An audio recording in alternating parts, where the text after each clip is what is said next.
નમસ્કાર મિત્રો, હું છું આપનો મિત્ર ગોહિલ ભૈરસી અને આજે આપની સમક્ષ લઈને આવ્યો છું દીક્ષા તાલીમ મોડ્યુલ 3 કોર્સ 5નું સોલ્યુશન ઇનોવેટિવ પાઠ આયોજન. ચાલો શરૂઆત કરીએ. અનુભવ આધારિત અભ્યાસનું ધ્યેય શું છે? તો બી ઓપ્શન, વાસ્તવિક જીવનના અનુભવોમાંથી શીખવું. બીજો, પ્રોજેક્ટ આધારિત અભ્યાસ આમાંથી કોને પ્રાથમિકતા આપે છે? તો કે બી, વાસ્તવિક જીવનના સમસ્યાનો સમાધાન કરવા માટે. ત્રીજું, નીચેનામાંથી કયા સાધનો બ્લેન્ડેડ અભ્યાસ કહી શકાય? તો કે બી, ગૂગલ ક્લાસરૂમ જેવા પ્લેટફોર્મ્સ અને ફેસ ટુ ફેસ તાલીમ.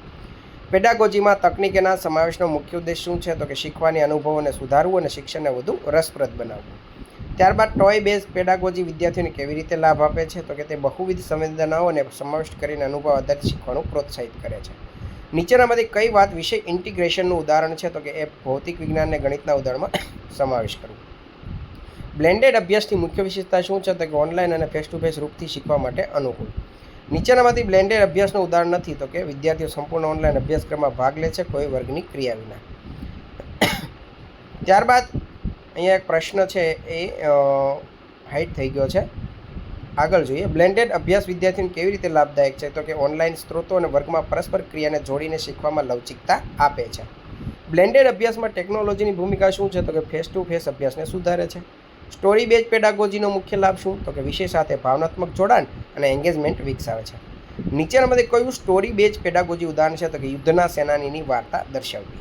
સ્ટોરી બેઝ પેડાગોજીમાં શિક્ષકોએ વાર્તાઓને વધુ રોચક કેવી રીતે બનાવી શકે? તો કે અવાજના મોડ્યુલેશન, પ્રોપ્સ અને મલ્ટીમીડિયા સહાયનો ઉપયોગ કરીને. ત્યારબાદ વાર્તા કહેવું ખાસ કરીને શીખવામાં અસરકારક છે, કારણ કે તે વિદ્યાર્થીઓને ભાવનાત્મક રીતે જોડાવા માટે મદદ કરે છે અને અવધારણાઓને લાગણીચિહ્ન બનાવે છે. ત્યારબાદ શોધ આધારિત અભ્યાસનો મુખ્ય લક્ષણ શું છે? તો કે અન્વેષણ અને પૂછપરછ દ્વારા શીખવું.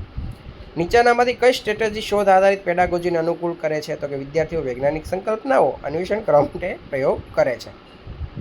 શોધ આધારિત અભ્યાસ કેવી રીતે વિદ્યાર્થીઓને લાભ આપે છે? તો કે તે વિચારશક્તિ, સર્જનાત્મકતા અને સમસ્યાના ઉકેલ માટેના કુશળતાને વિકસાવે છે. શોધ આધારિત પેડાગોજીમાં શિક્ષકની ભૂમિકા શું છે? તો કે એક માર્ગદર્શક તરીકે કાર્ય કરવું, જેથી વિદ્યાર્થીઓ પોતે જવાબ શોધે. અનુભવ આધારિત પેડાગોજીની મુખ્ય વિશેષતા શું? તો કે તે વિદ્યાર્થીઓને એક્ટિવિટી દ્વારા ભણાવવું.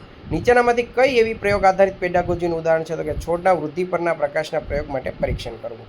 અનુભવ આધારિત પેડાગોજી કેવી રીતે વિદ્યાર્થીઓને લાભ આપે? તો કે વિવેચનાત્મક ચિંતન, વિચારશક્તિ, સમસ્યાનું સમાધાન અને વ્યવહારિક બાબતોને વિકસાવે છે. પ્રોજેક્ટ આધારિત પેડાગોજીનો મુખ્ય ઉદ્દેશ શું? તો કે વિચારશક્તિ, સમસ્યાનું સમાધાન અને વ્યવહારિક ઉપયોગિતાની કુશળતાને દર્શાવે છે. તો મિત્રો 23 પ્રશ્નો છે. 23 પ્રશ્નોના એ જવાબ જુઓ, સાચા આપ્યા છે.